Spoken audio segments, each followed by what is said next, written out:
I believe that the Invincible Iron Man is an ironic moniker, given that Tony Stark's story seems to be centered around the concept of fragility.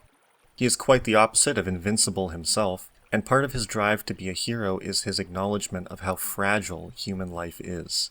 Being awoken to the vulnerability of one's body is shocking.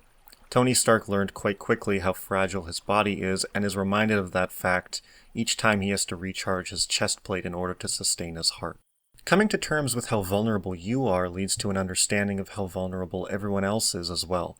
How can someone know so intimately the line that separates life from death and continue to waste their life in selfish pursuits? Or how can they be complicit in something like weapons manufacturing, which puts the fragile into even greater danger? And so Stark learns his lesson in his origin and becomes a hero. The bulky Silver Age Iron Man suits help to illustrate the lengths to which Stark goes to protect himself, as if his vulnerability is foremost in his mind.